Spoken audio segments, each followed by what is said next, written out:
I missed you. That's what I thought. Where's Angela today? She's sick today. Oh, really? Mhm. I had my first flu cold Do you see the baby? that I've had since I've been here Mm, in July. The week after the 4th of July. I did hear that Kidding. flu was pretty rampant this summer, which was strange, but Yeah, it's counterintuitive to be runny nose, fever, and it's 90 outside.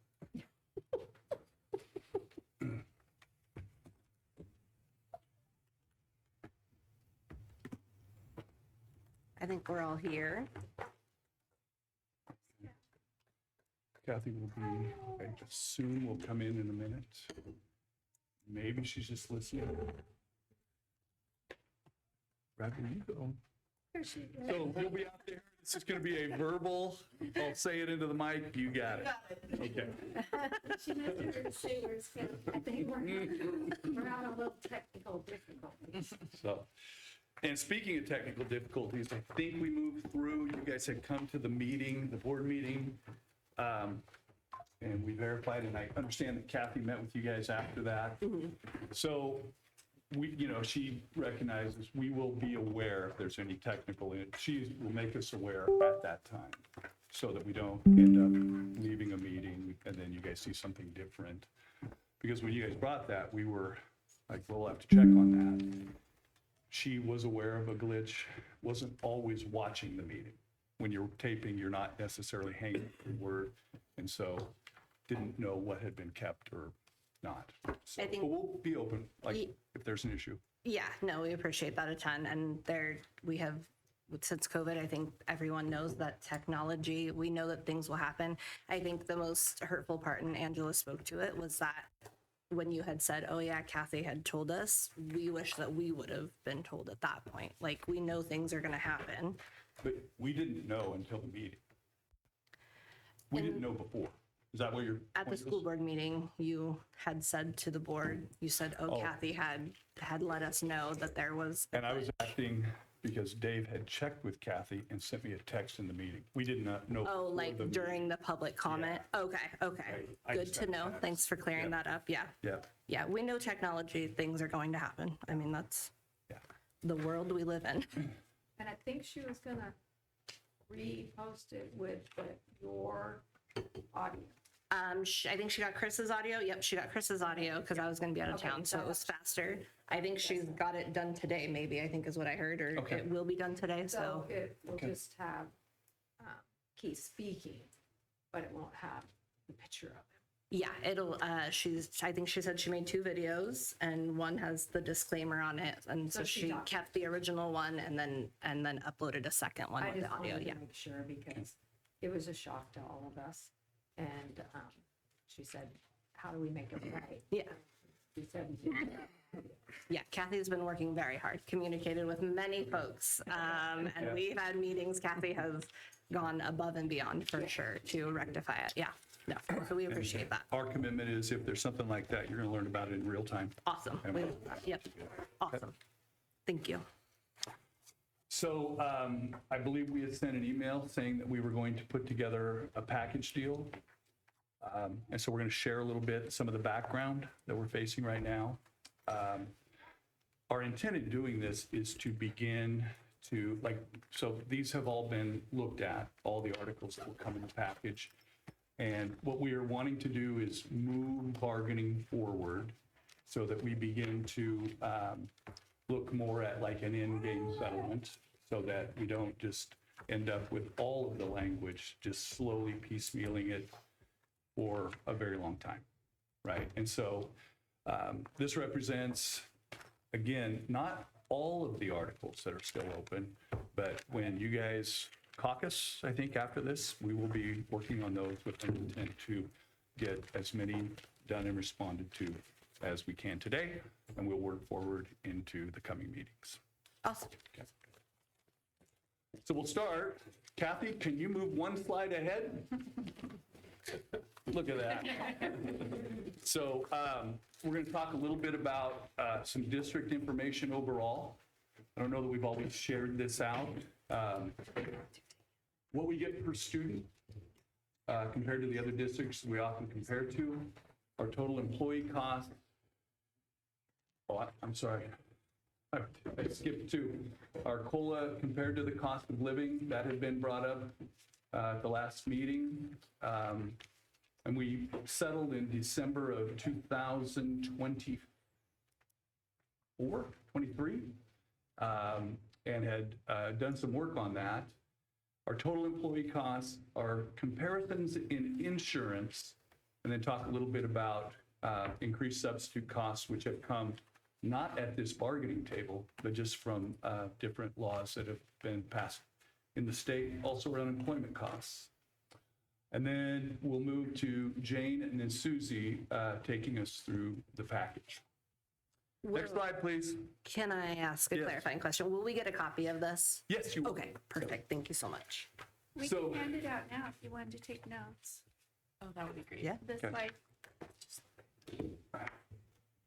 We're saving the packet till afterwards because we all have a tendency to read ahead. Yeah. But we'll give you each part.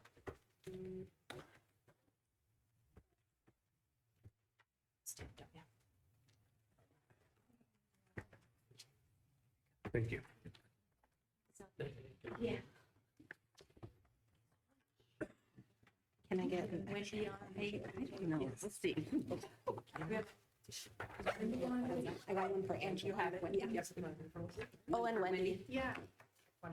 Yeah. Is Wendy so on sorry. vacation too? Or she's, I'll do better to keep it. She's on vacation. so you need to. They're on vacation. You guys, okay. Okay, so we'll move to the next slide. So some of the things that we face as we really work to support kids and staff. For example, I'm really excited about the EAs and the teachers this fall coming together for a training. We'll all be on the same page. 80 to 85% of our resources go directly to employee costs, and the remaining slice must cover rising costs for facilities, software, instructional tools, replacement of buses, all of those non-personnel costs. If we let those non-personnel costs go unfunded, we begin to degrade our facilities, our working conditions suffer.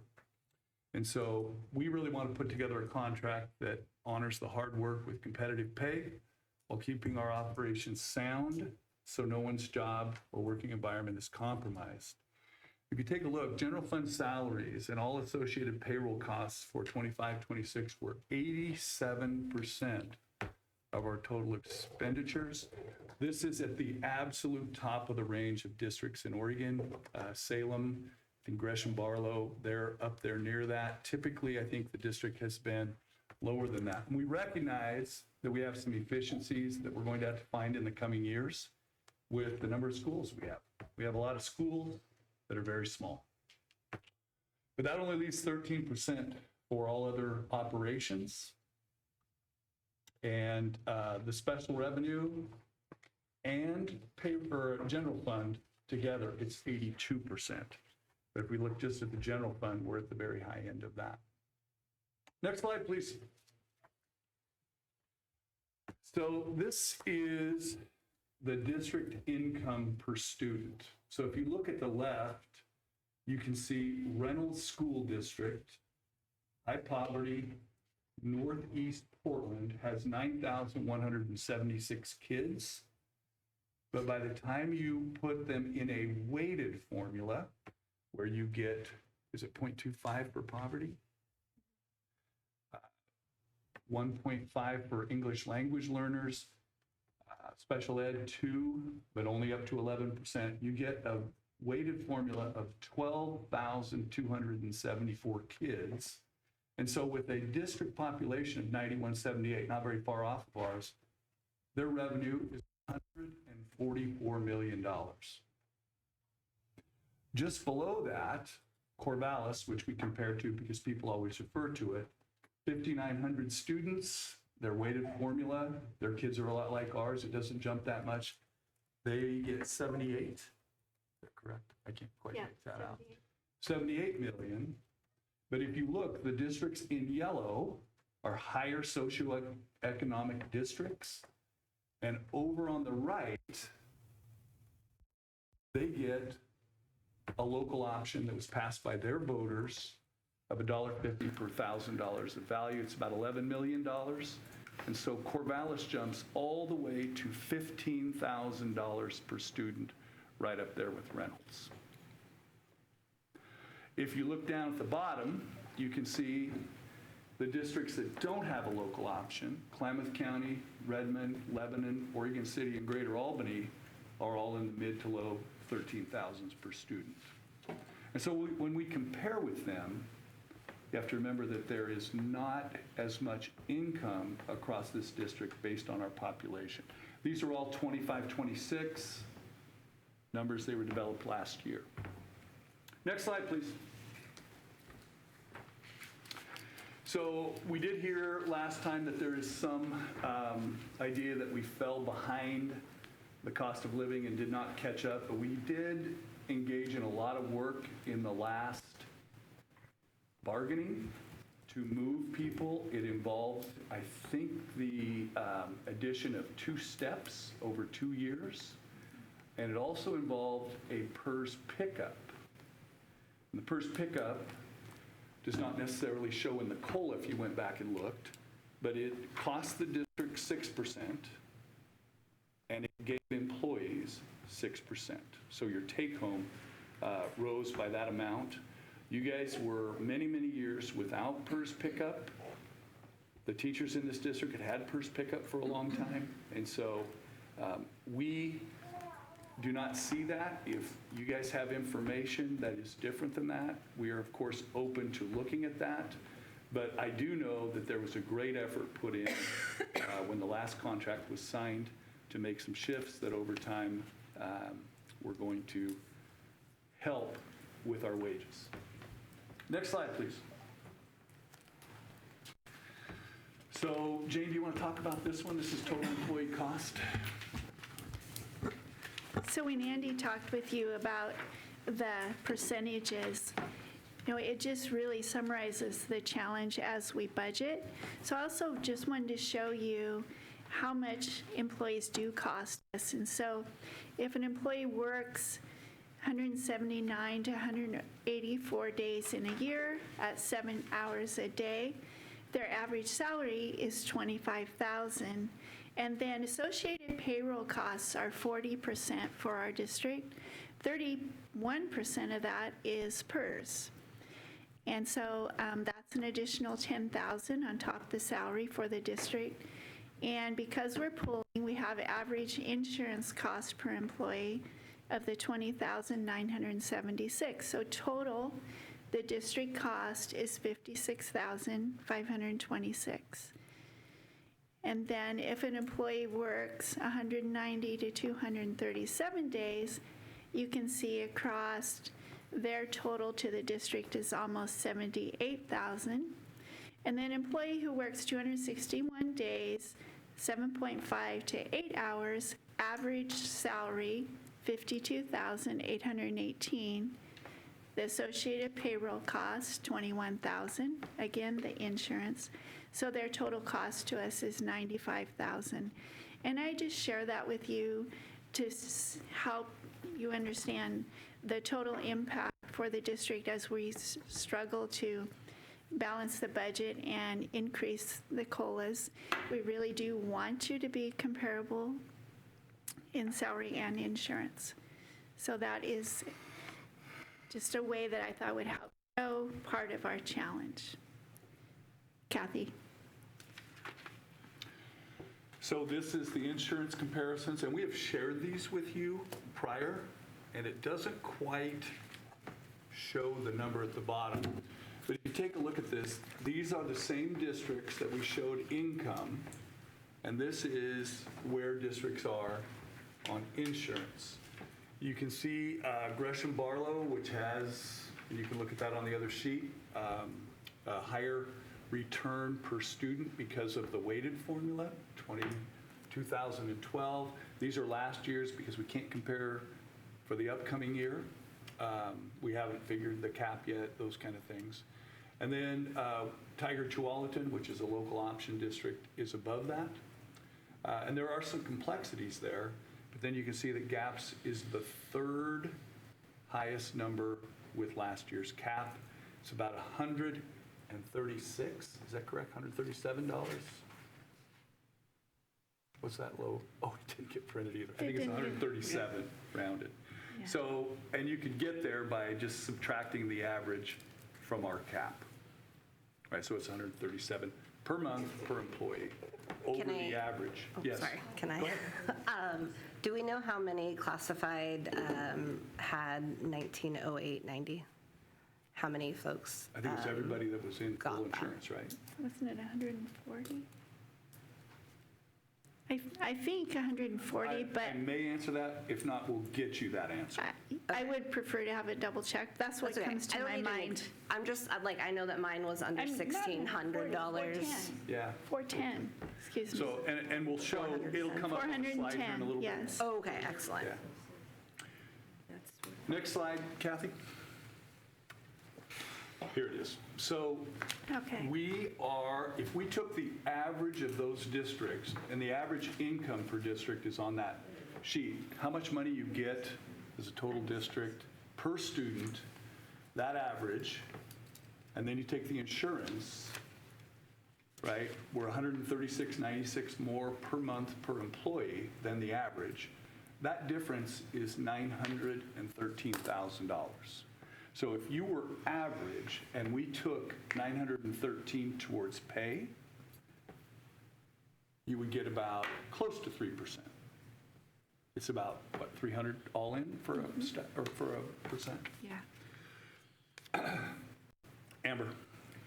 Yeah, just trying to clarify what Liz was asking about. So you have on here that there's 416 people doing the full coverage medical dental. Yes. And then you were saying that on the other slide, the $1,900, that's all of them.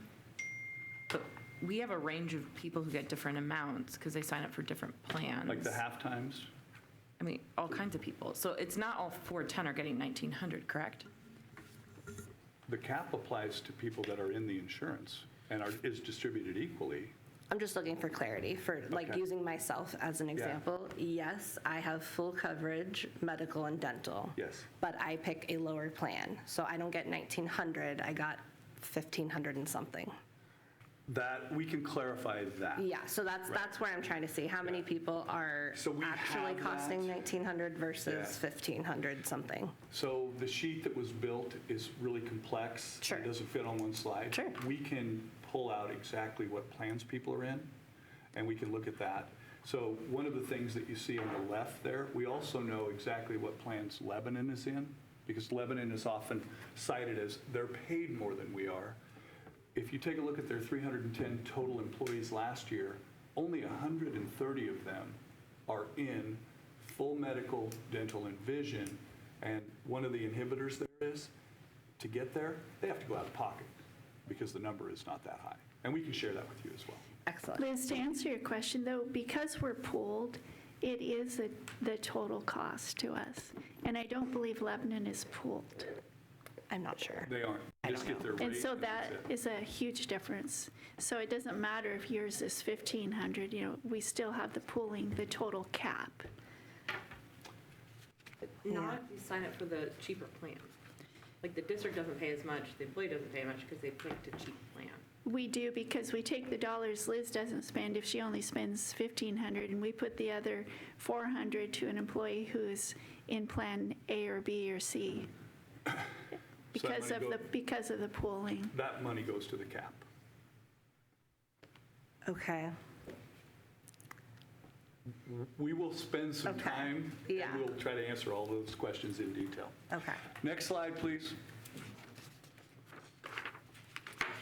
So, Jane, do you want to talk about the paid leave Oregon? Yeah, so paid leave Oregon has impacted all districts across the state, and we're seeing employees who are out on extended leaves, and we're then covering their insurance, and we're hiring temps, and we're covering their insurance. And so I have been surprised at just the increased subcosts for us to go from 500,000, and this year our expected is around 890,000. And so last year my sub-budget went over budget by a couple $100,000. It just, I didn't anticipate the huge increase in sub-costs. So just one other factor that is challenging us and adding to our budget problem. And this is just classified. Next slide. Nick.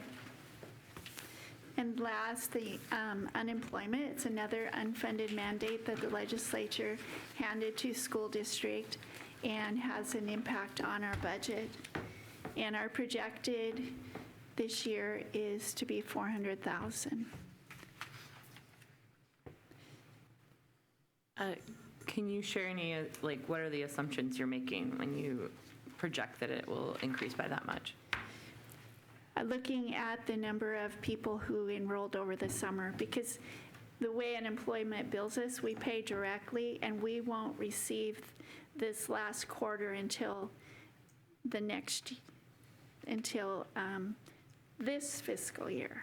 And so that's our estimate based on the Summer. rate we're seeing the enrollments increase.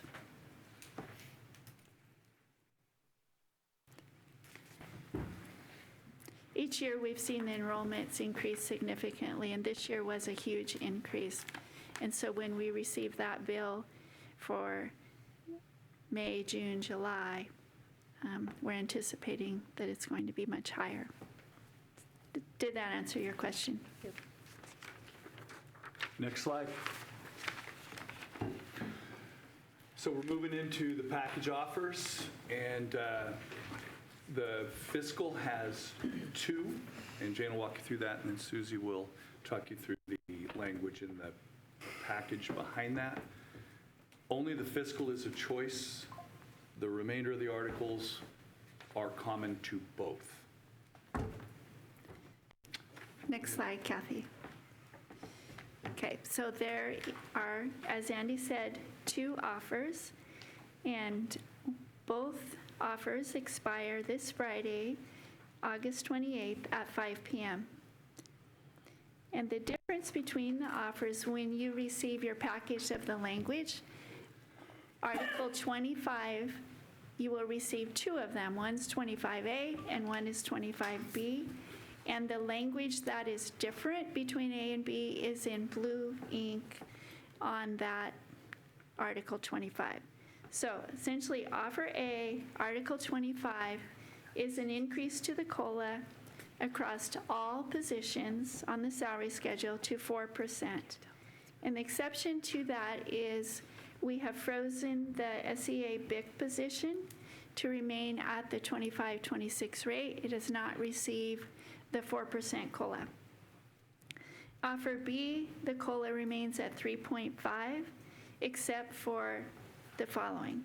Step 8 on the salary schedule has been increased to 5%. And again, the SEA BIC position is frozen at the 25-26 rate of pay. The PCA and SEA communications positions on the salary schedule also are increased to 5%. We're trying to catch them up more to the BIC position. And so, again, Article 25, you will see Offer A and Offer B. All other proposed language is the same for both offers. Do you have questions on what I just covered? I just want to make sure I got the date right. You said August 28th, so a little over This Friday? 4 days Yes. from, okay. Yes. Just want to make sure I got that. Thank you. Okay, so now, do you want a minute, or I want to hand out the packet that has the offer A and B, and that has all the articles. Oh, sorry. So, we have now, we're going to give you the whole packet, and I'll walk you through the packet. Does that sound good? Yes, thank you. Kathy, you can go to the next slide.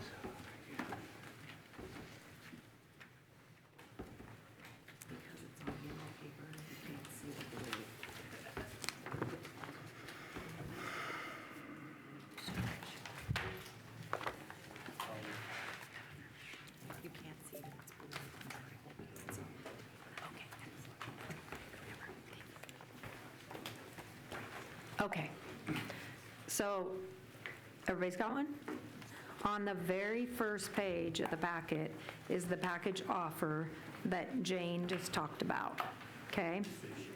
And then it has all the contracts language that we put in the packet. And then if you turn to the next page, there's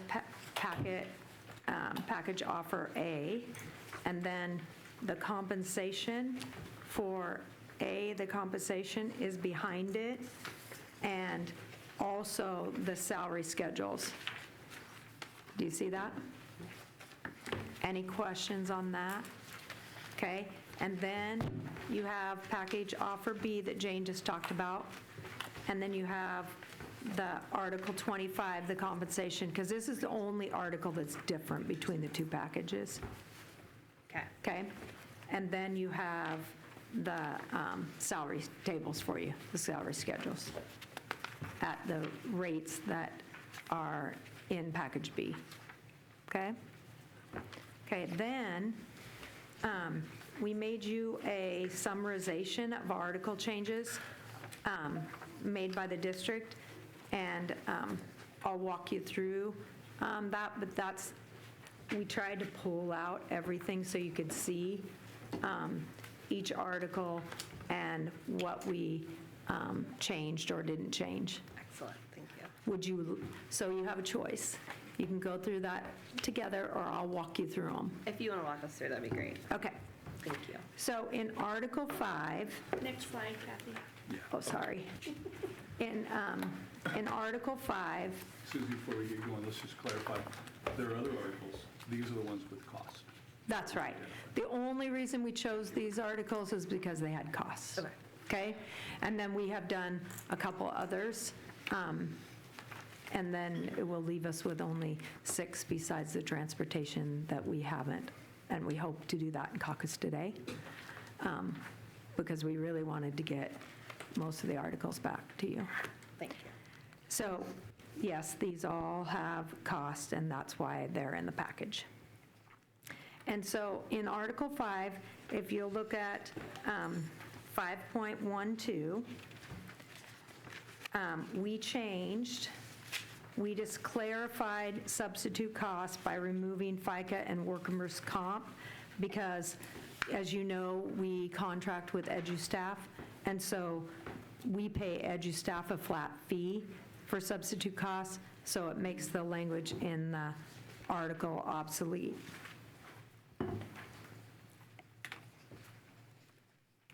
And the rest are things that we already, so we took our language too, if it was sitting in our court or in yours, if it had financial, we re-look through it to make sure. But just to clarify, so what you've just given us, this Article 5, Yes, that one section about the FICA, that's the only change from the last time you gave us this article, your Correct. version? correct. Okay, got it. Okay. Okay, and then Article 6. And if you look at, on Article 6.6, we added the bully language for lunch periods. Lunch periods cannot be combined with 15-minute paid breaks, nor can they be stacked at the beginning or end of a shift to shorten work hours. And then we added 6.7. If you look, we added the bully break and meal chart and clarified that breaks would be 15 minutes, not 10, like the bully law. So the bully law had always had 10 minutes. And so, but we have in this district historically had 15-minute breaks, and so we kept the 15-minute breaks. And then on 6.23, we agreed with you to move the transportation manual from Article 24.12 to 6.23. Just like you guys did. Okay? Questions on Article 6?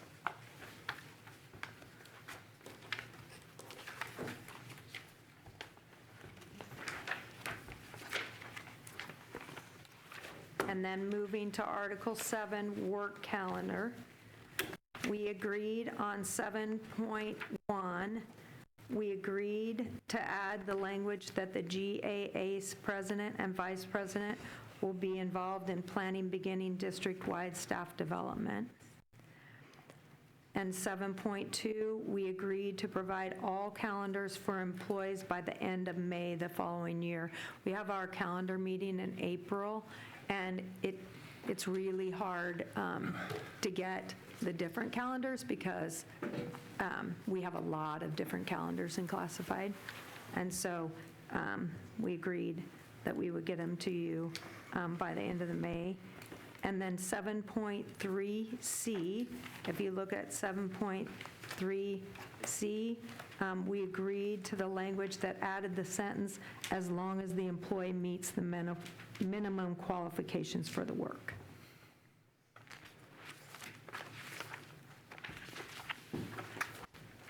Any questions on Article 7? That last one, Yes. as long as it meets the qualifications of the work, our proposal said, and it's not outside of their current job classification. Is your intent to make people do work outside their job classification? No, it was that we really thought that, we wouldn't have them do it unless that they met the minimum requirements.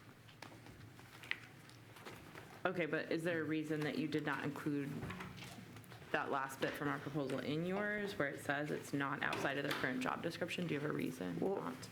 I think that the reason is because there's, in job descriptions, they're not, all of them aren't super specific, and there's things that you ask someone to do that are minimal, that aren't listed on their job description. So we thought it was pretty scary to write that any little thing that you asked an employee to help you with, if it wasn't written in your job description, it felt like you couldn't ask them to help you with it. And that was the reasoning. So can I ask a clarifying question on that? Just so Absolutely. that when we're working through it. So there's a great discussion about when diapering moved into an SEA job description at some point, right? Lots of history, we've had lots of meetings, that's why PCAs were created and that SEAs aren't supposed to be diapering, right? It happens all the time. There's some versions of it being in a job description, some not. Would you intend to ask SEAs to do diapering? No. Okay. Thank you. Okay, moving on to, unless you have another question, Article 8.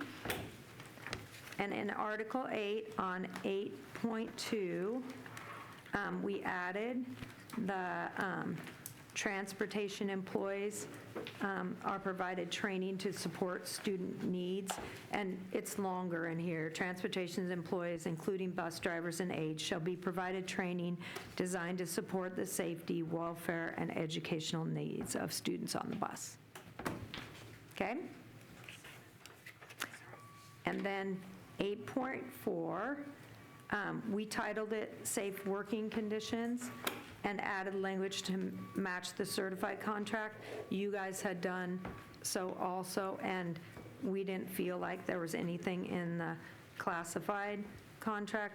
We really wanted to make sure that it was, we're trying to make sure that principals in classified and certified, if it's common language, then they know it and they make sure that it happens. And so we just added, believe that state and federal regulations have not been met. So should an employee believe that state and federal regulations have not been met, they should report it immediately to their immediate supervisor and district safety committee in writing, including a statement of the problem and the date of filing. And I know that you had very similar language. And then on 8.5, we had, it was a $400 before, I think. we went to 500, but we also said, we added that if someone could give us the receipt for the glasses, then we would pay the full amount. But without a receipt, then we would reimburse $500. But we will give the full cost if someone could provide a receipt. And most of the time, if you go to the same eye doctor, they have that on schedule. That's the same as your prior proposal on that? Yes. On number 8.6, we titled it Medically Fragile Students and added the information that would be provided as soon as it's available to the district, and you guys had something very similar. And then 8.7, we added healthy learning environments. Again, we thought that that was super important, and we took it from the certified contract, and I think you did as well.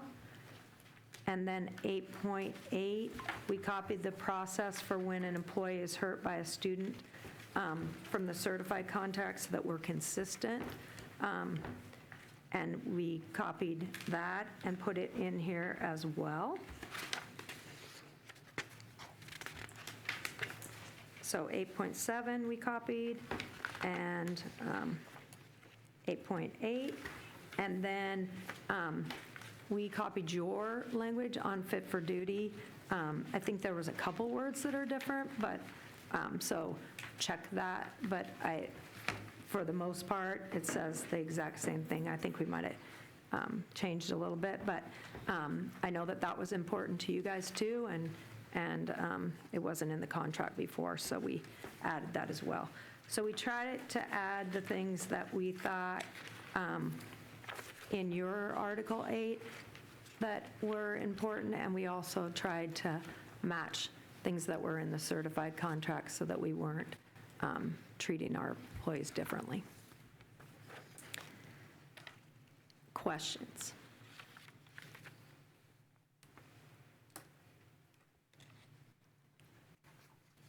Okay, and then Article 13, we added that we will collaborate on survey data, which we are doing now, and planning district-wide trainings. On 13.1, the association and the district will collaborate on reviewing survey data and planning of district-wide trainings, because we think that's super important that you're involved in those things. And we have a survey meeting coming up here on Thursday to go over all the information of the surveys, and you will be pleased to know that Kathy Etchemendy helped me a ton, and made it really easy to read and gave us good feedback.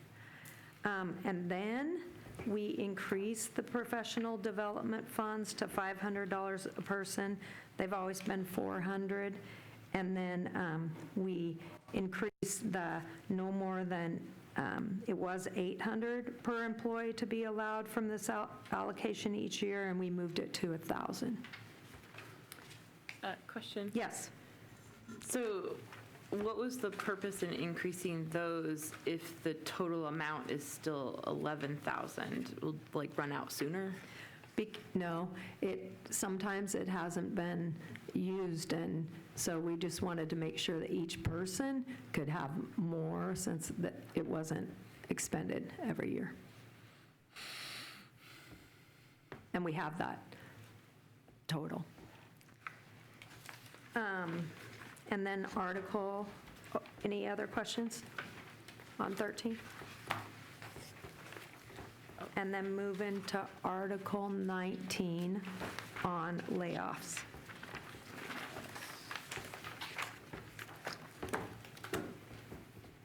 And on 19.1, we added prior to any notice of reduction in force and/or layoffs being given to impacted employees, The district shall meet with the association president to review the following seniority list, positions impacted, and employees to be laid off. And we are currently doing that, and we think it's a really good process, and we want to continue with that, and we wanted it in the contract language. Can I ask a clarifying? Yes, you may. As I've done it 2 years now, the first year we were together, we went over, we were like batching lists and layoffs and going back and forth as a group. And then this year, it was just handed over. We did have a discussion, but it was different than the first year. And the first year, I'm going to be honest, it was the first time that we had done it in a long time, and so we just wanted you to be aware of the process. And then this time, we gave you every move, and we gave you a copy of every move and everything, and just taking less of your time. It was exactly the same in that we went through the same process and made sure that we gave you every move, and was real clear that if you had any questions or concerns, that you talk to us about them. Yep, all that's very true and accurate. I want to understand, will it be like year 2 always when you're writing this? Is that the expectation? Yes, that you're involved, and if you liked the other, I think the language could absolutely make that happen too. Okay, thank you. I just thought we were taking less of your time. It was the first year we did it, and we wanted to make sure, and I feel like we made so much improvement in the second year because we did it district-wide, Yes. and so, I was coming in expecting year 1 and year 2, and so I wasn't as prepared as I should have been for the meeting. You know what I mean? So I just sorry. want to, no, it's Yes, okay. going forward, that's the way I Yeah, would see it. Excellent. Okay, thank you so much. Okay. And thanks for asking. And then 19.5, we agreed with you to move Article 36.5 to Article 19.5, layoff and recall. And we, again, just like you, moved it into the article. And you were right, it made a lot more sense to have it there. And then 19.8 and 19.10 and 19.12, we agreed to take your language. So in 19.8, we took minimum required duties and then of the positions as listed in the job description. And then 19.10, we took or lower compensation. And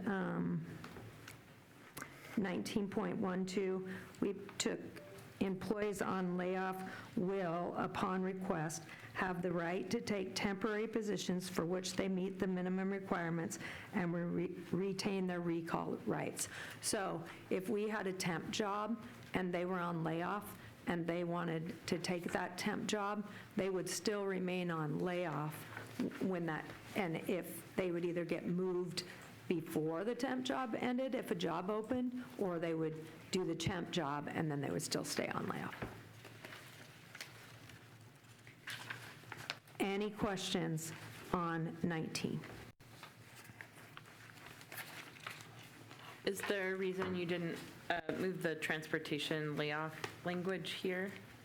We did not because I think that we weren't ready to do transportation yet, and I thought we would put it in the article with the transportation. What number had you guys added it to it? It's in ours, 19.5. Let me look. We also added like a 19.4 just to, yeah, kind of help organize the I article. think we were going to put it all in the transportation article. We decided that we didn't want to have it indifferent, and it kind of made it confusing with the bus drivers. So Yeah, I mean, with layoff, if somebody meets the minimum requirements for another position in the district that's not in transportation, right, they would have the right to recall to that. So it's one big layoff and recall process with everybody regardless of department. So I think that's why we, it's pretty important that it's in this article. Okay. We didn't, because we thought that we would leave it in bus drivers, but I see what you're saying. Okay, moving on to paid leaves. Paid leaves has been, it's long. So on 20.1A, and 20.1E, and 20.1I, and 20.1J, we agreed to GAA's language. So in 21A, and/or anything else covered under OFLA, FEMLA, or paid leave Oregon. In E, an employee may elect to use accrued sick leave in addition to any benefits received under workman's compensation insurance and/or paid leave Oregon. And an employee is entitled to determine the order in which accrued leave is to be used when more than one type of accrued leave is available following state and federal law. And then I, medical certification, a classified employee returning from any illness or injury of 3 or more consecutive days, or when there is a question of fitness for duty, whether or not sick leave benefits have been paid, may be required to submit a medical examination by a doctor mutually agreed upon by the classified employee and the district at the expense of the district, or furnish a medical doctor's certificate of health prior to returning to work. However, time spent for such medical examinations shall be with pay and shall not be charged against the classified employee's accumulated sick leave. And then we agreed with the language in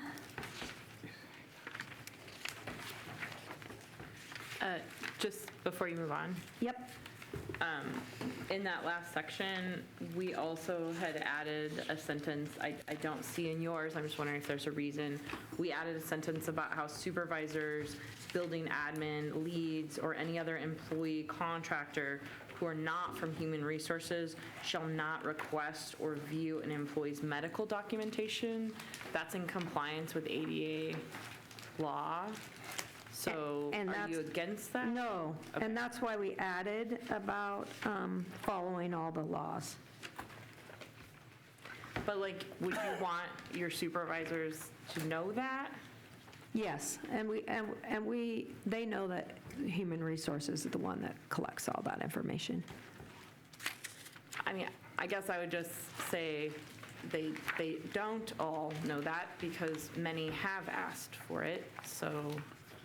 Okay, well, we tell them again and again, but thank you for that information. Okay, and now we agreed to language in 21.A, 20.1E, 20.1I, and the removal of 20.1J.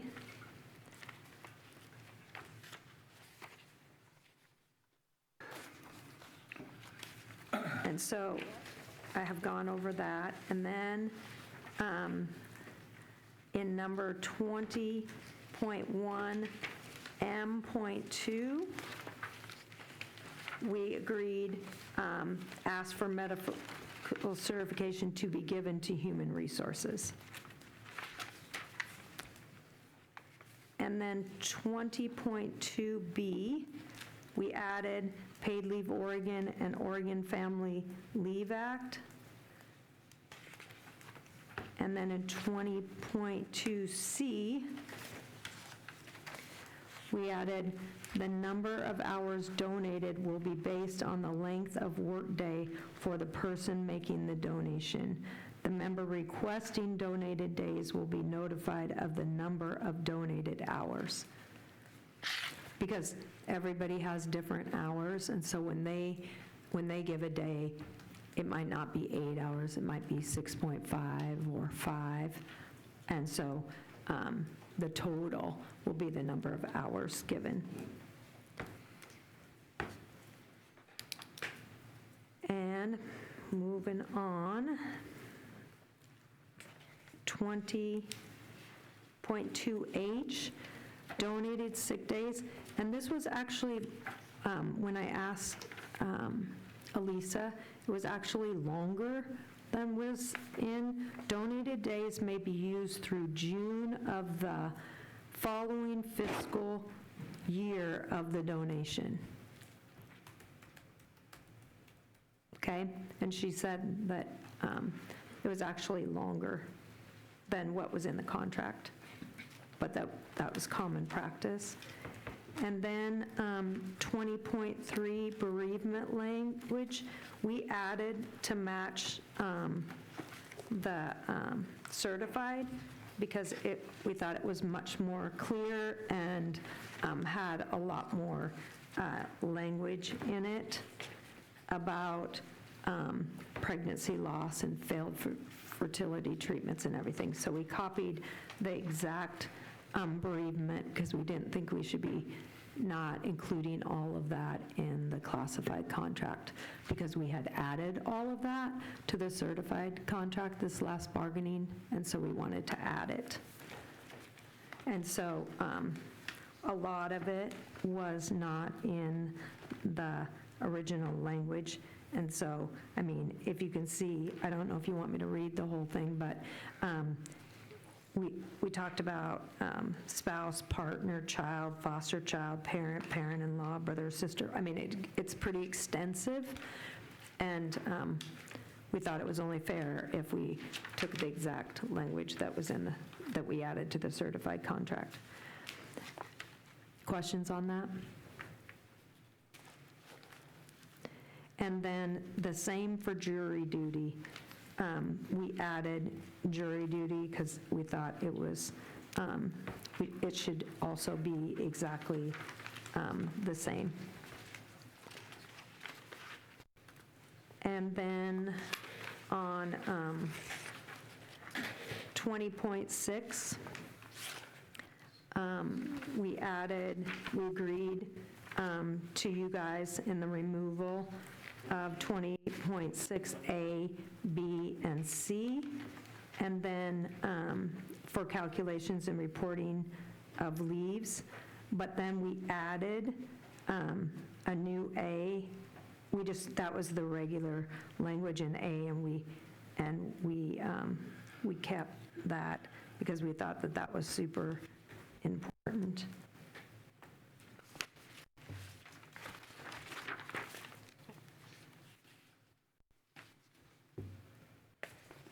And then 20.7, we added leave and protections for victims of certain crimes. And again, we took that from the certified language because we thought that that should be in the classified as well. We didn't want to leave that out. And then 20.8, we agreed to add the certified language, and I know you guys did too, paid leave for absence due to testing, quarantine, and isolation because it was in the certified contract as well.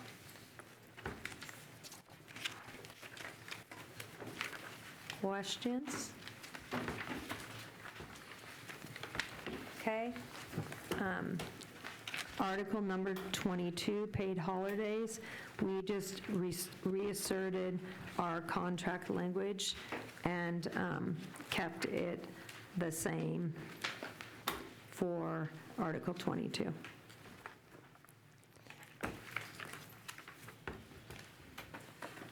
And Article 23, again, we asserted our last offer and did not take the vacation because we wanted to put it in the compensation package instead.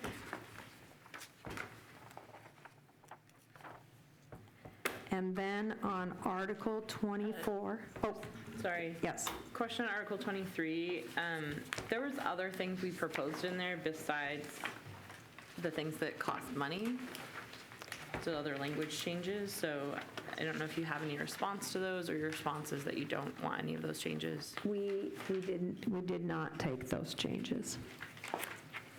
Okay.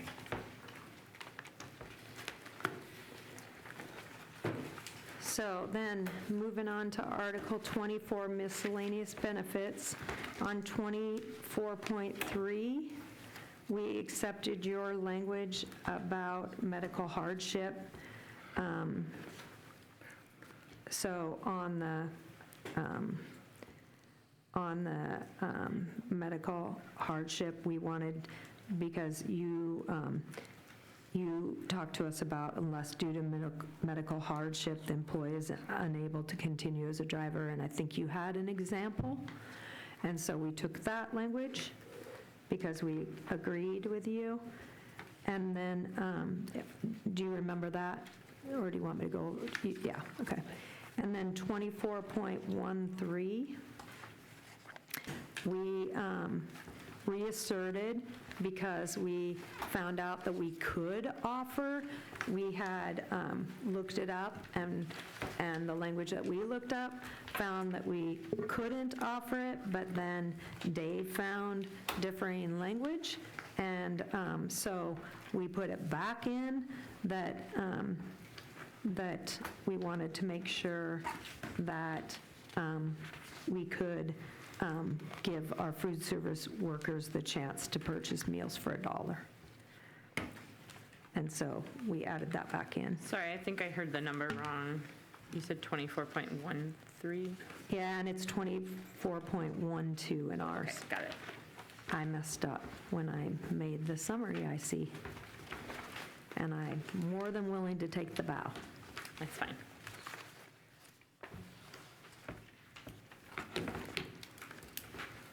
And so if everybody fixes that on the summary. And we talked about compensation, and you got both packets, A and B. Do you have any questions about that? Do you want to look at that, packet A and B, on whether you want to ask us?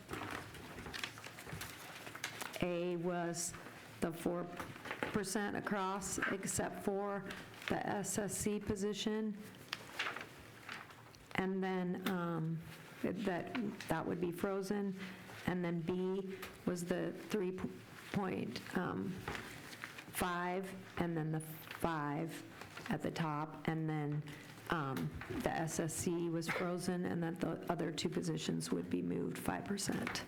And it should, if you want to take a look at the salary schedule too, you will see everything changed in the salary schedules, and Jane did it with her crew for 3 years. So, questions on any of that? Okay, and then 26, insurance, we just reasserted our last offer, and we didn't change anything in insurance. And then Article 29, you struck out the whole article, and we just reasserted current contract language. Do you want to explain why? Because we just thought that it was something that was valuable to the district, and we didn't remember why you crossed it all out. So this article, there's a concern that you might come to this table and seem like you're acting in good faith and agree to COLAs, other economic things, and then afterwards not. That's deeply, deeply concerning, that you could go and redo your district budget and say, actually, nope, not actually going to give you that COLA that we signed a legal agreement to follow. So that's very concerning. Doesn't it affirm, though, that we would honor the COLAs? It would be more about we make no guarantees on the number of staff. No, it just says you'll include it in your request, but then the school board could just say, no, we're not going to. We didn't read it that way, Yeah, we didn't read it that way. but we can The district agrees to include in its budget request amounts sufficient to fund the rates of compensation provided by this agreement, but makes no guarantee as to the passage of such budget request or voter approval thereof a sufficient level of funding from the Oregon legislature or other revenue sources. We took it as I don't- reduction, Even not, as I hear it, I don't see that that's a threat that a district would operate in faith like that. I don't know of a district that has ever done that. I do know that some districts have had to diminish their buffer while bargaining because of, which is legal. No, but this language is not in all the other CBAs. So I understand if you might have an intent to never do that, and if that is your intent, then you'd want to delete this language. We can talk about it. Yeah, I think Amber, we were looking at the piece, the district has no intention of reducing the compensation specified in this agreement because of budgetary limitations. So we were looking at that as the compensation doesn't get impacted, but numbers of employees or positions might. So I wouldn't read this as giving the district the right to reduce any of the bargained rates of pay. But we can clarify that. I think what was probably the most important was just a reflection of the fact that piece about not guaranteeing any level of employment, recognition of the fact that if there is a budget shortfall, that is the primary lever that the district has, right? Reduction in forced layoff. We don't see compensation like salary schedule as being a lever. We would see number of employees as being a lever. Yeah, throughout the article, it references compensation. Parties recognize that revenue needed to fund compensation provided by this agreement must be approved by budget. All compensation is contingent upon sources of revenue. So it's saying you could agree to something, and then the school board could go do a budget and not do a budget that would fund it despite the well-intentioned request of the superintendent or whoever puts that request to the school board. I hear what you're saying. And then the school board doesn't fund it. Yep. Yeah, I think And we then were. you go back on the COLA. Sorry. Yeah, I think we were looking at compensation more globally, like to fund compensation for the entirety of this bargaining unit. But again, we can certainly clarify that. We would love if you would look at this article in our proposal. Thank you. Well, yours was you just strike. scratched it all. Yeah, Yeah. yeah, because it's unnecessary. Okay. Article number 35, resignations. And you guys asked for this when we had discussion.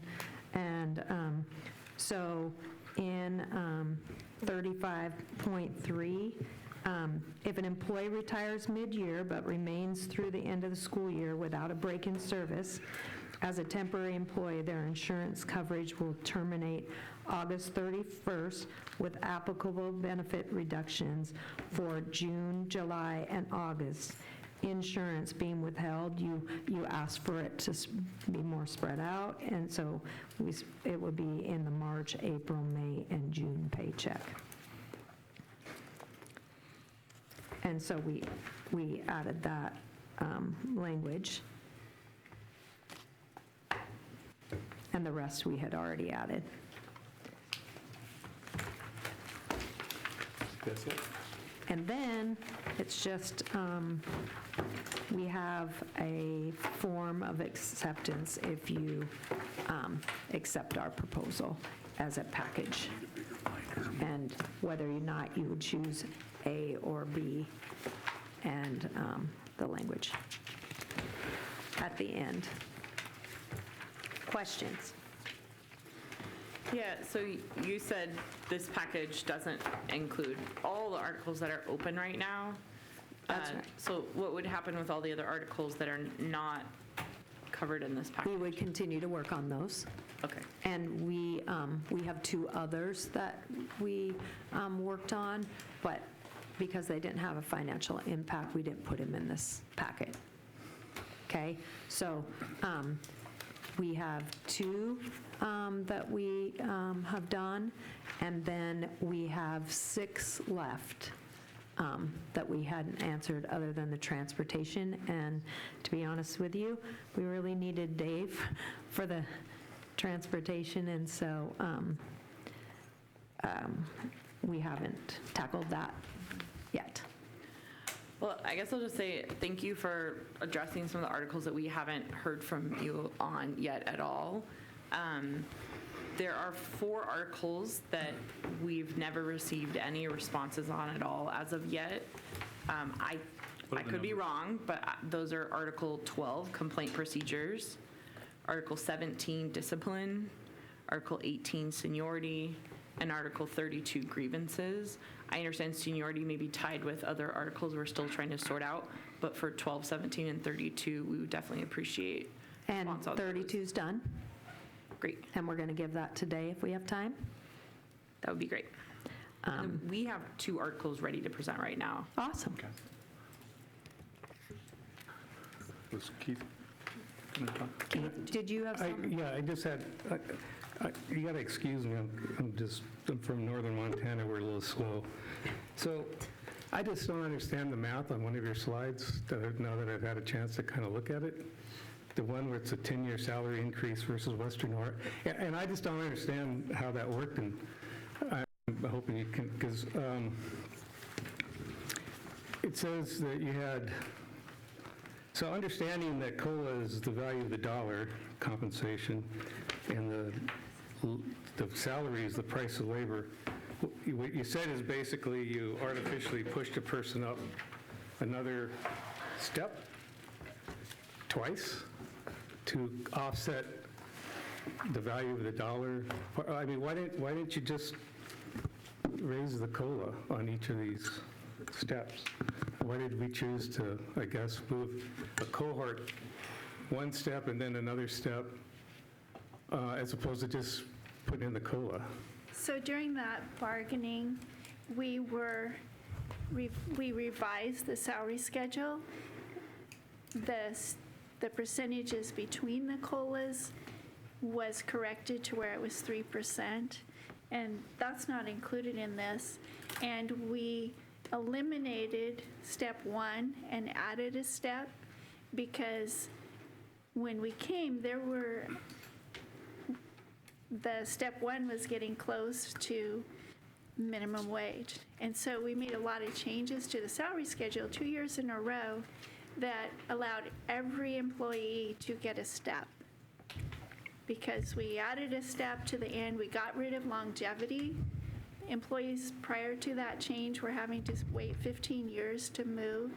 So the salary schedule was totally redone through that bargaining to try to catch employees up to the cost of living that they had fallen behind. So you essentially gave everybody a promotion and then a COLA, essentially, Correct. Yes.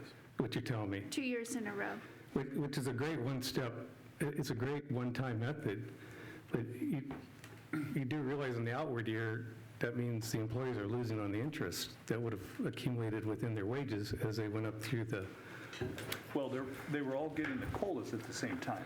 No, I noticed that, but so I did some math, okay? So it says here, in 23 and 24, I should have got an 8.15%. Now, if I go back to the chart and look at the step, my step increase, I mean the additional step, and I should have been 2, or 1, I should have been 1, and then I ended up 2. It was a little over 2.1%, and then the COLA was, I think, 3, what'd you give COLA that year, 3.1? So that would have been a 5.2 or 5.5, somewhere around there, and it says here I got an 8.15% raise. So we added the PERS because we added 1/2 of the PERS increase in each of those 2 years because the contract was not settled until December. So in January, the district took over the PERS payment prior to that. So every employee received the 6% increase in their check, but only for the 6 months. So we took that 3% in 2 years. Okay, but what happens after that? You always get the pickup, it's just not added in because it's not an increase. So you gave money back and called it an increase in pay. That's what you essentially are saying. Everyone by did, back? everyone did receive that increase in pay because the 6% previously was deducted from their check.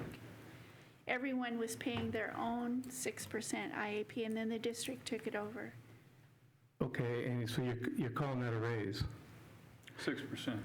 So what you tell me is that Okay, so I've done this a lot of times in different, that's kind of, it's creative. I'm kind of amazed that anybody agreed to that, but okay. Now I understand how you say you got up to 8%. Okay. All right, thanks. You're welcome. I just wanted to know before we broke. Okay, Certainly. thank you. Do you have any other questions? Happy to answer. I think we have 2 articles to present. Okay. That's right. Yeah, that's okay.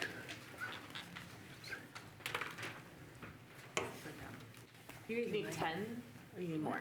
Those are them. We need 11. Close at 10. please. Yeah. 11. Okay, wait, one more. Oh, sorry, we'll just do 2 more. There you go. 2. Okay.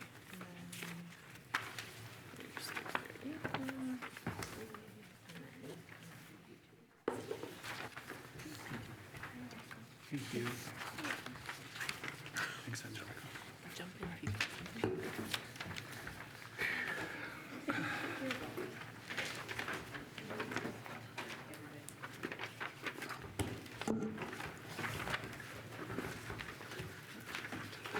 Penny, they should have it. They have it. Yeah, I got that one. Yep, they got that one. So what's Penny supposed to Those do? are for his book crowd. Oh, okay. It's okay. It's okay, I whispered too quickly. So we're just passing on Article 14, 21st Century Councils, School Councils.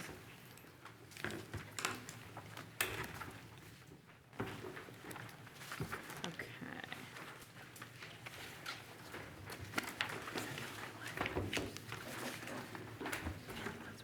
I think just about everybody has it. Is that right?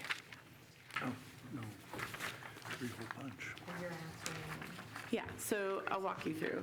So essentially, for Article 14, 21st Century School Councils, we believe we're on the same page about hopefully the whole article except for 14.5. And the issue down there is about how many people we would like to be able to have as part of the site council. We understand last time you explained that like the law covers this and we're in agreement the law covers it, but also the law actually remains silent on exactly how many classified folks can be a part of it. And so then it actually defaults to management just getting to decide, which is where we're here to bargain, right? And so we had proposed that we could have an equal number with certified. We've written a counterproposal here that, again, we're in agreement. We kind of worded it like you did, in compliance with ORS 329.704 at each site. But we added up to the number of certified council members if requested. So it's up to. It might only be one classified at a particular school who would like to be a part of it. We're not hearing a huge push from classified to want to be, tons of site councils all over. Some schools have them. A lot of schools don't even have these site councils. And so we don't think this is a large request. We think this is actually very small. It's more about the principle of it, that let's say you had 2 certified on a site council and there was 2 classified that wanted to be on it as well, that principle right now, as it stands, could just say, no. The law, you'll get 1, even though you're allowing certified to have 2. To let classified to also have 2, we feel like is really important. Our classified are in so many different spaces that certified are not. And so they provide a rich source of information about a lot of the issues that those site councils discuss. And again, we have very few schools that even have a site council, but if they have one, wouldn't they want to be able to hear from the folks who help with the reading groups if that site council is reviewing their literacy rates and success and test scores, which site councils do? I've been on a site council. We look at those test scores, we try to figure out like problem solve, and it has parents on them. The parents get to kind of try to problem solve with them. And so to us, this just seemed like the principle of the thing, like why would you, leave it up to that principal to say, no, I won't let there be an equal number of classified to certified. I have a question for you. Yeah. I'm somebody that loves site council, and I think they're super important. My only worry would be not about having more classified people on it, but they would have to go through the same election process and be nominated or volunteer and then be voted on. Oh, yeah. TAAs has very strong feelings about their union being run democratically and people being able to vote and make sure things are really fair about who's on them, for sure. And I just wanted to ask that because it kind of made it sound like if you wanted to be on it, you were on it. And I just want to make sure that you agree with me that it needed to be followed, the process. Okay, thank you. Yeah.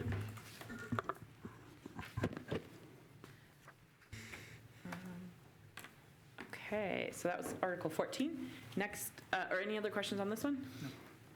Okay, next is Article 2. So these ones are for management. And then here is for our side.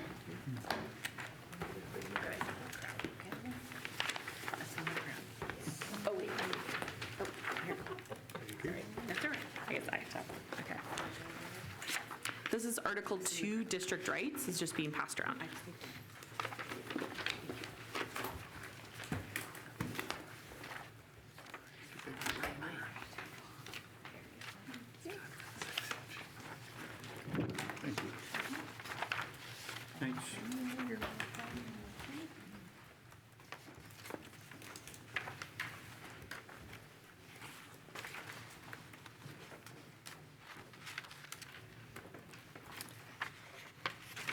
All right, we are hoping that this article could be very close to a TA. What we have done is we've actually worked off of your last version of this article. So you can set aside our last version, and we are working off of your last version. And so the strikeouts and the underlines are changes to the current CBA, but those are ones that's all what you proposed. But if you turn to page 2, there is some in red.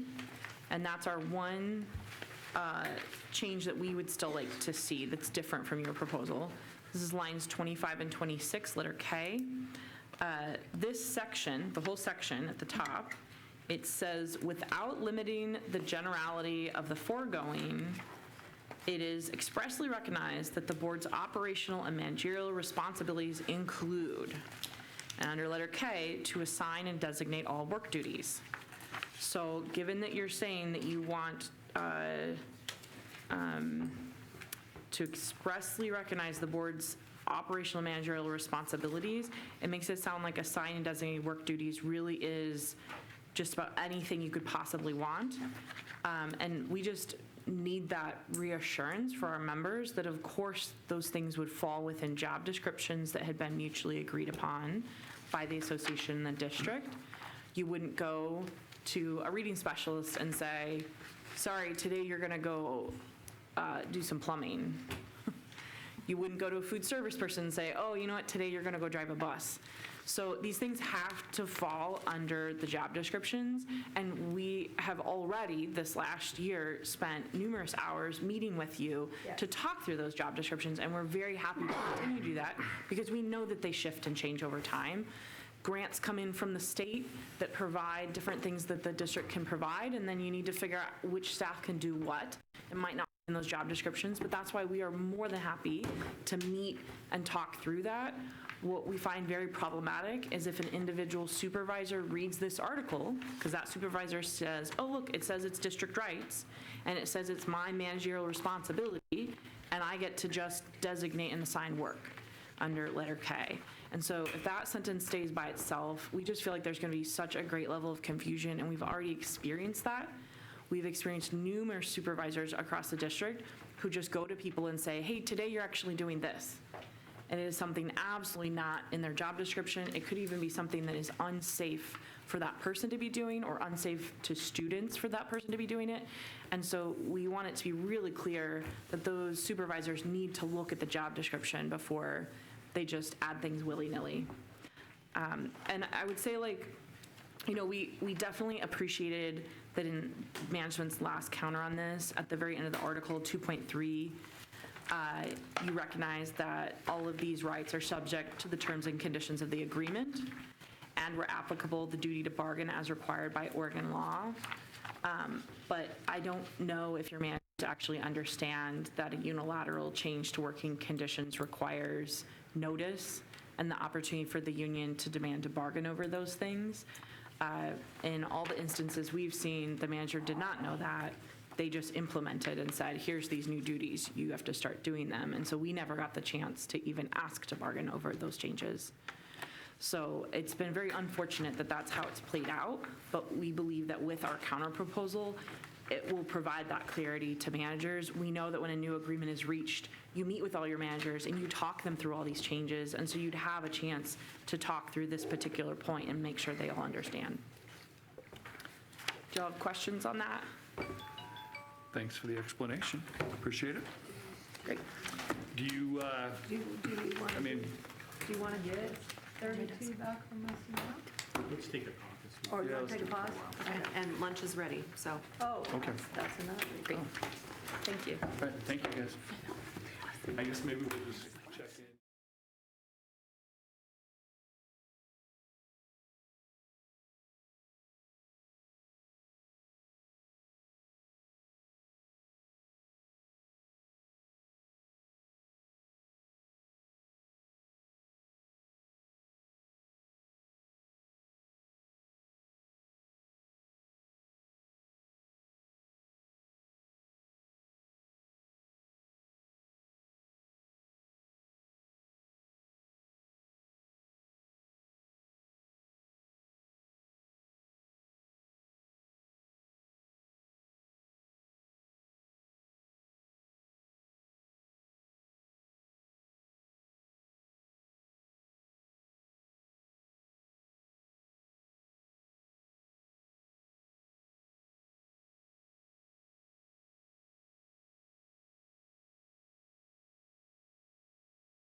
cold. Staring outside.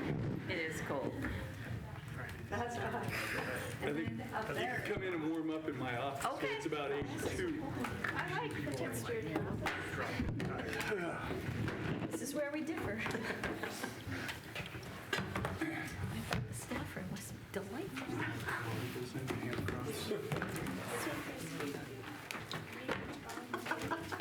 So we're back in on time.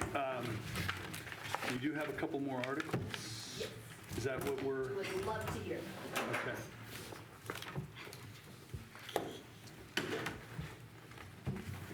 Let me check with Kathy. First one, 3, Okay. or are you gonna pass them all out and then we'll go over them? It's up to you. We're gonna go over 3, and we're gonna go over 12, and we're gonna go over 32. And we started the other ones that you gave us, Amber. And then Susie, if you want, before you start speaking, the article. Oh, yes. Just so it's on the record. I will. Thank you for reminding me. Okay, so when you guys gave us the articles that we hadn't responded, and let's put it on my notes right here. You told us that we hadn't responded to 12, 17, 18, and 32, and we already were giving 32 today, and we went to look at 18, and we realized that we gave 19, we put it as a part of the packet because it had the insurance part and had financial implications, but we really didn't have a chance to tie it to 18, and they go hand in hand. And so we want to pull it from the packet because we're going to rework 19 and 18 together. Because when we started to look at 18, there were some things in 19 that we felt like we should have taken. And just for clarification, pulling it out of both A and B. Both A and B packets, thank you. Excellent, yes. Because the articles are the same. So we're pulling 19 out of our bargaining packet A and B. Thank you, Liz. Yeah. And so now we want to go over Article 3, 12, and 32. And then, of course, we will work on 12, 17, and 18, and then rework 19. And so, do you guys have them all now? You're so quick, Chris. Thank you, Chris. So on Article 3, we went to answer your Article 3 on non-discrimination, and you had given a definition of sexual orientation and race. And when we went to look it up, Kelly and I both looked it up, there were different laws and state and federal laws and had different definitions. So we wanted to stick with the first part of it that we both agreed on because it clearly states race and sexual orientation shall be defined as per state and federal law. The board and association agree to comply with state and federal law prohibiting retaliation and discrimination against any individual who has opposed any discrimination act or practice. And we felt like that covers because the laws changed so much, and we went to look it up, and we kept finding different, and so we just want to say that we're just going to follow all laws pertaining to race and sexual orientation. And so we were just reasserting that paragraph, and we didn't want to pull definitions out because we feel like we looked it up and it's changed several times. So that's 12. Any? I mean, 3. Now we're moving to 12, sorry. Can I ask a question about? Yes, you- three? you thank may. you. Would you all be open to like examples listed? Examples instead of a definition, like examples of things? Yeah. We would be happy to read examples and see if that state can, it's just, it's ever-changing, and we don't want to not have it in the contract.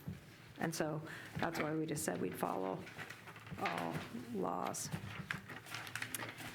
Okay, so a complaint procedure.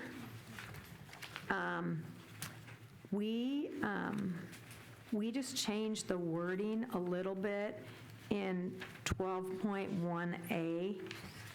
You had, the complaint is found to have merit, and we felt like that was kind of subjective, whether a complaint has merit. So we said, if in the determination of the supervisor receiving a complaint, the complaint could lead to discipline or a negative evaluation, the supervisor shall discuss the complaint with the employee and share all information received. Instead of the complaint is found to have merit, we thought that was too vague, and we wanted to frame it. So we just changed that wording. And then we did not take C. Hey, Suzie, Yes, we agreed to the strike, that was their strikeout right after that. The except for that, which- which the complainant. oh, yes. We agreed to your strikeout of except that which the complainant asked to be kept in confidence.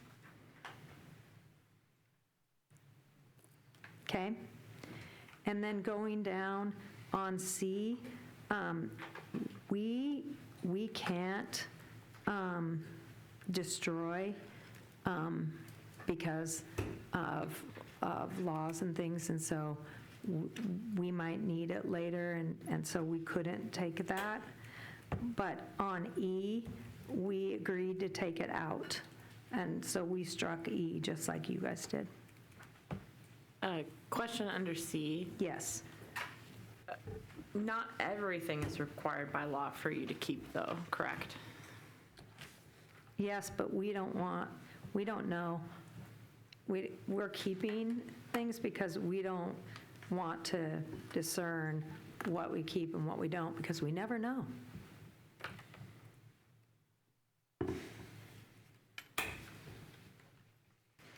Okay, and then we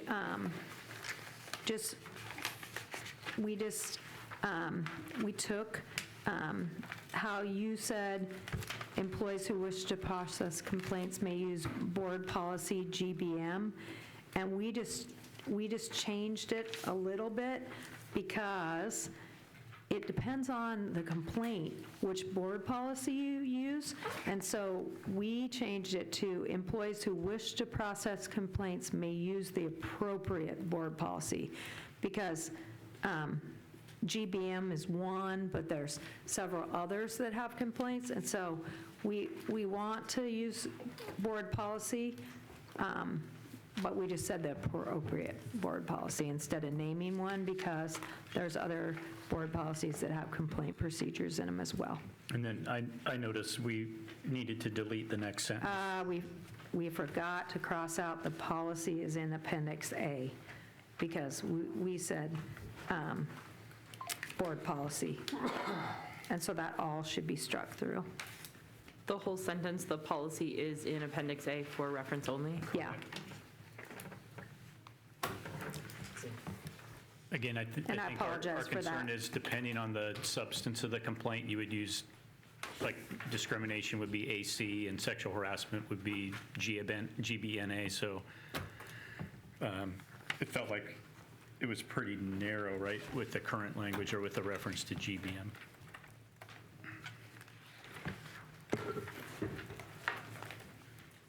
Any other questions before we move on?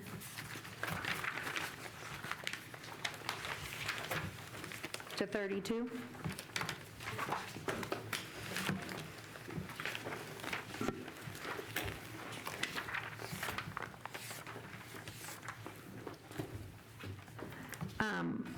So 32, we did not take the definitions that you had listed. We really like what's there, and we feel like it's been working.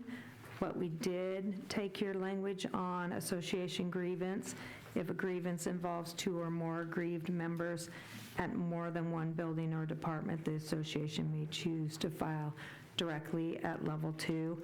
And I know that we changed the certified language to say that too, and it's been working. But I really feel like our grievance procedures have been working, and we wanted to keep the definition that we currently have. And then the other part on representation, representatives, we added a person who may speak for and/or advise the aggrieved as designated by the grievant, which is your language, but we added the designated person must be affiliated with the association.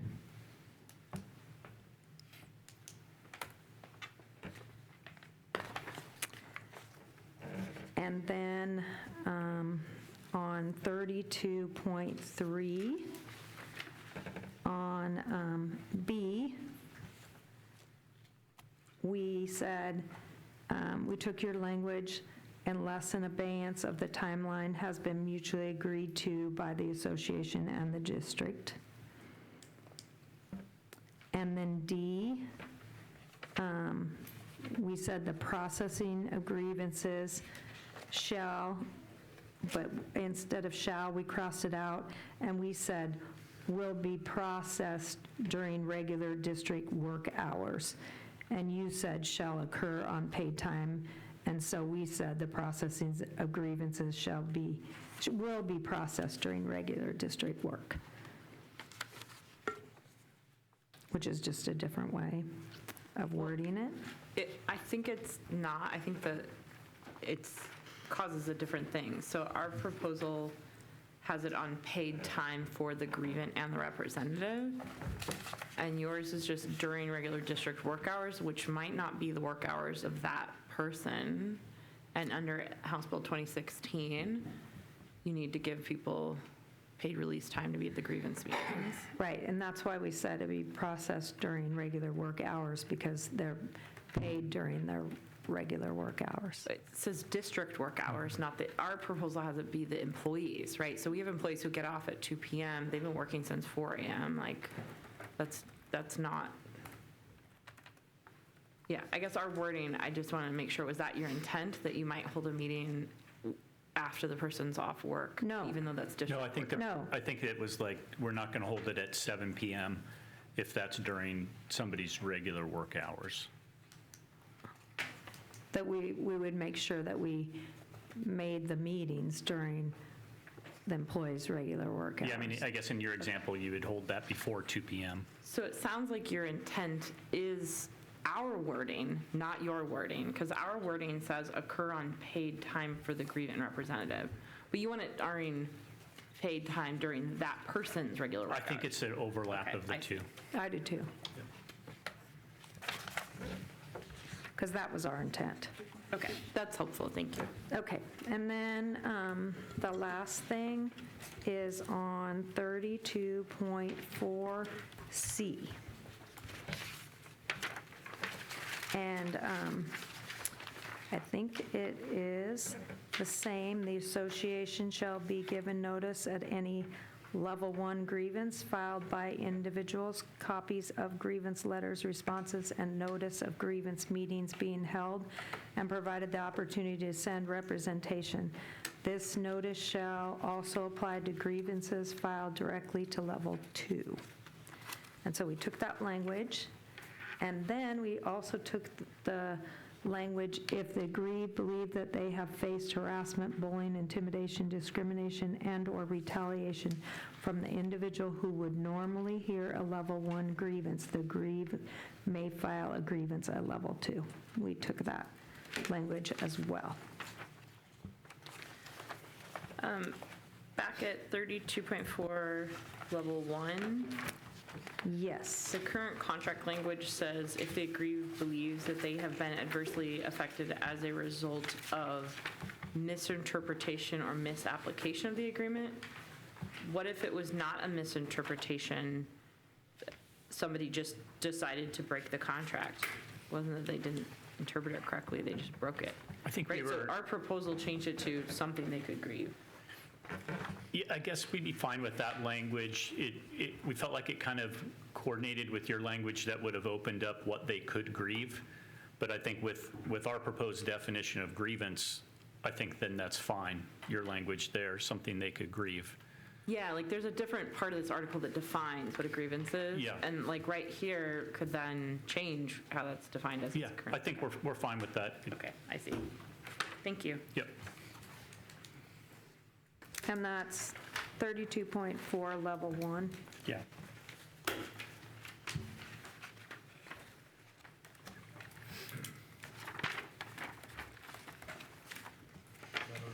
Okay. Yeah. And then we crossed out D, just like you did.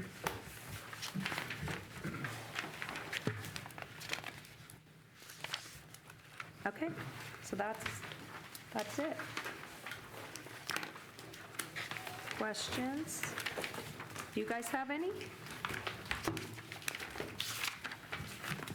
Don't know if I have questions on those. Thank you so much for bringing it forward. These terrible things towards me. We did have a couple of questions that came up when we were going through the packages, if we can ask some of those questions. Absolutely. I believe insurance costs went up for the district 3.4. Is that accurate, 3.4? That's correct. Okay, and then in the packages that you gave us today, there was no increase to insurance. That's correct. Okay.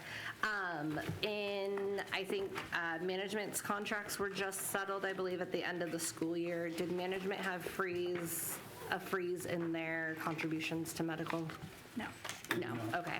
And then certified had bargained previously, and they also do not have a freeze this year. That's correct. So only the lowest paid workers are looking at a freeze that has been presented for. Right, we're trying to put more into salary to get you more competitive in the salary.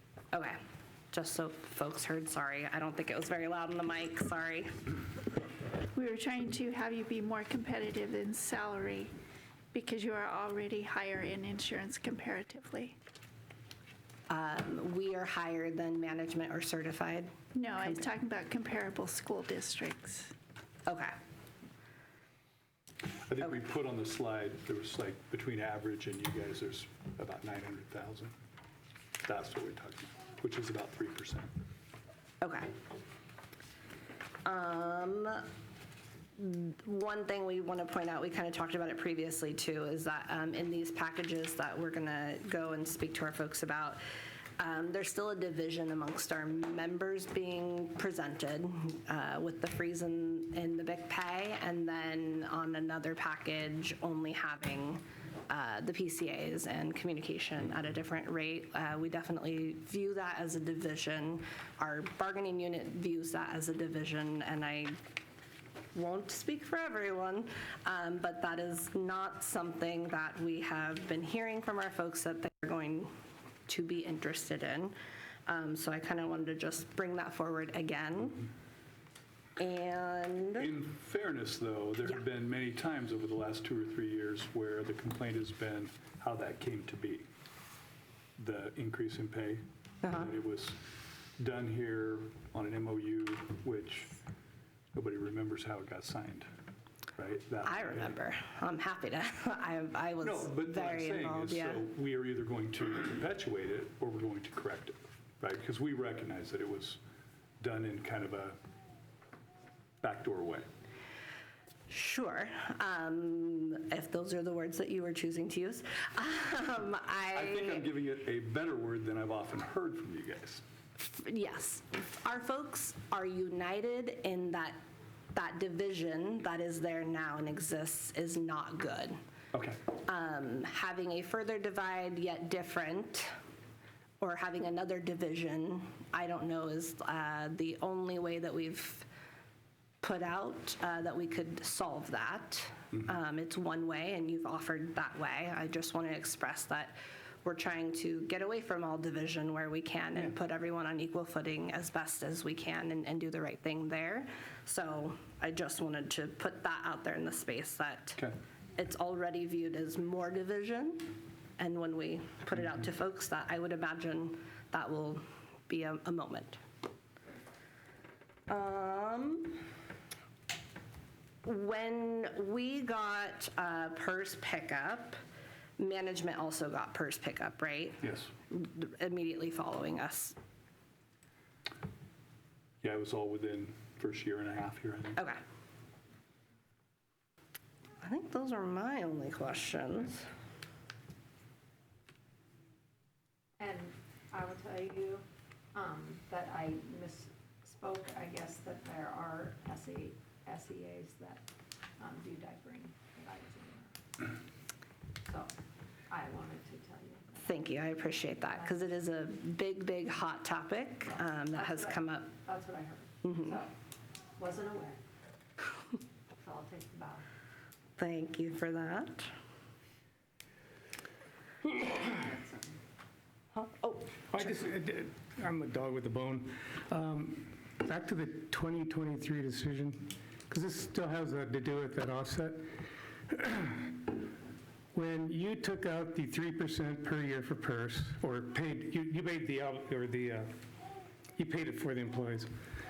And also when you shifted the pay schedule, would you have done that even without the high inflation rates?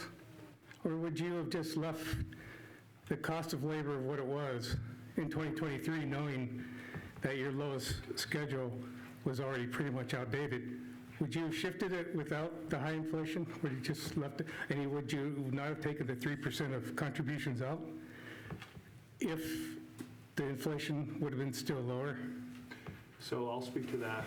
When we got here,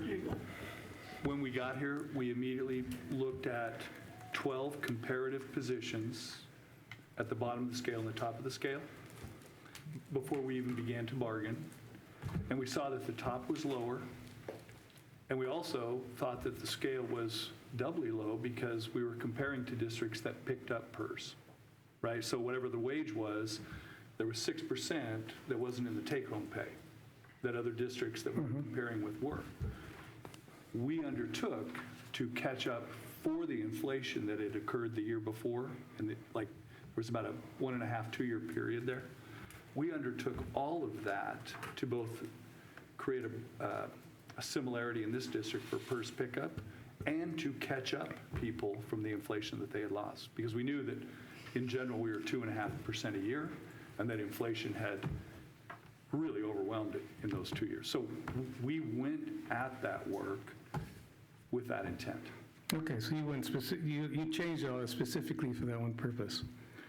Not for one purpose. There are multiple purposes there. To give everybody a better take-home, to improve the top end, and to create a better take-home salary within that hourly rate by the district assuming the PERS. Okay, so then what you're saying then, if I'm hearing, is that if the inflation rate would have still been low, you still would have adjusted the income? Because that's one of the reasons that you did it, right?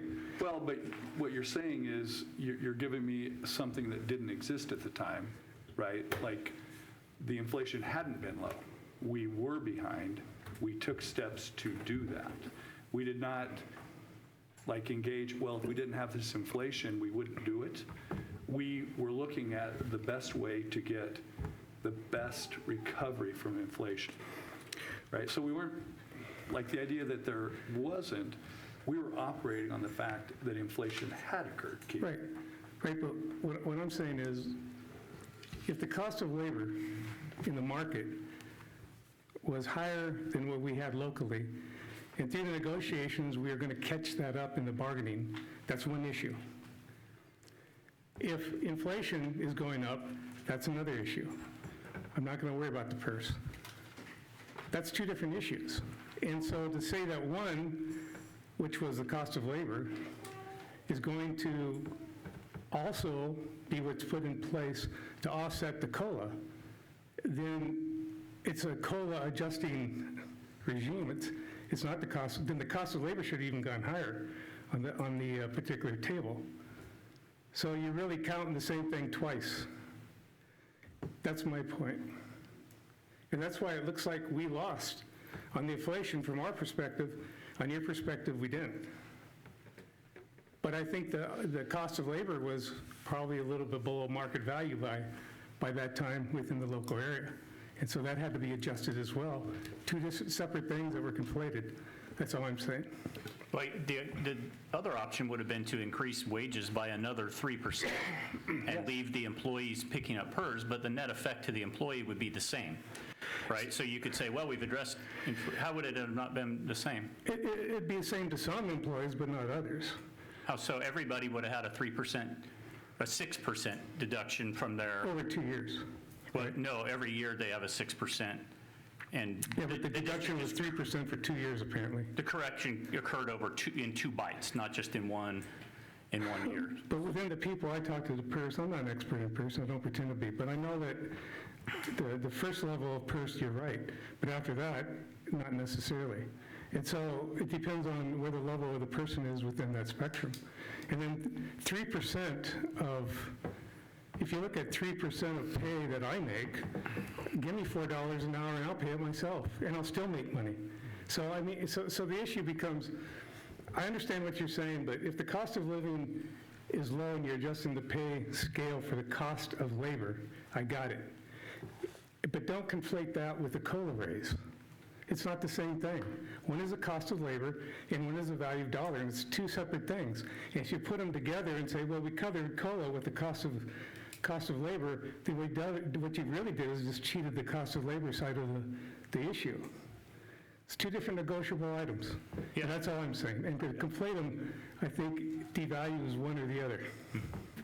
I think the overall goal is to benefit employees as much as possible in a given bargain financially. And whatever label you want to put on it, this is in reaction to COLA or this is in reaction to comparability. I mean, I don't think the district divides it out in its mind like that. It's how can we, within available resources, give people the best economic benefit possible. And every employee will pay 6% of their salary to PERS if the district doesn't pick it up. It doesn't differ by, I mean, the absolute amount differs by employee, but everybody pays the 6%. Yeah, but I don't want to conflate PERS within the difference between cost of labor and COLA. The PERS is a different issue. That's a third issue. I'm just talking about the cost of living in COLA. But PERS still has an impact on people's take-home pay. I understand.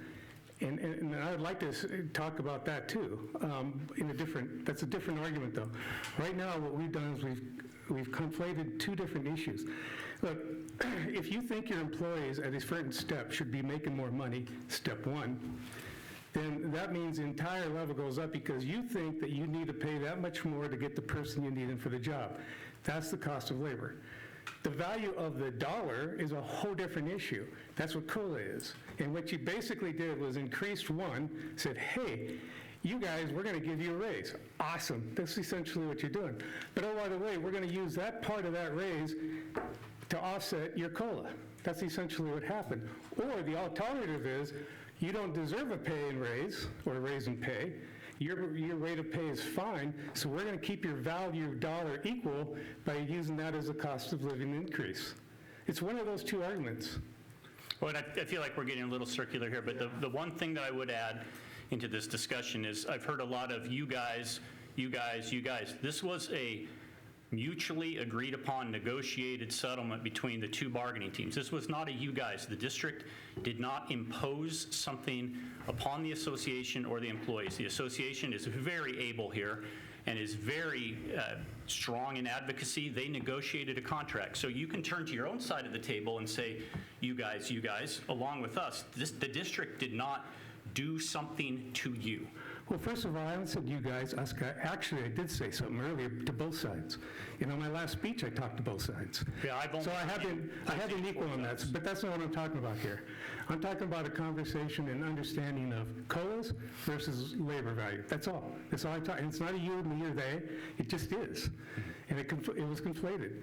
And so when I look at it from a perspective of being on the receiving end of it, from the perspective is you used what would normally be a tool to say that actually your cost of labor is higher than we're paying you, and we're going to offset your COLA with it. It's a technique, but then, okay, then what you're really saying is you should not have gotten a raise, which is okay, at least say it, and we're going to use what would have been a raise as your cost of living exchange. That's all. Yeah, I disagree with your assessment of it, but again, I feel like it's now just becoming kind of a back and forth. So is there anything we need to attend to moving forward with the process? Thank you, Keith. Yeah, I just want to clarify that, yes, we negotiated it together. It was two teams. we've said it, all the things. So we'll work on an agenda for the 11th, I believe. And then we have till Friday. Is comfortable with that for the expiration of the thing. Minus 19, I believe, so we're going to clarify. Yes. Okay, Yeah. okay. All right. Thanks. Thank you, guys. Appreciate you hanging in there. See you guys later. Margaret, this is your case.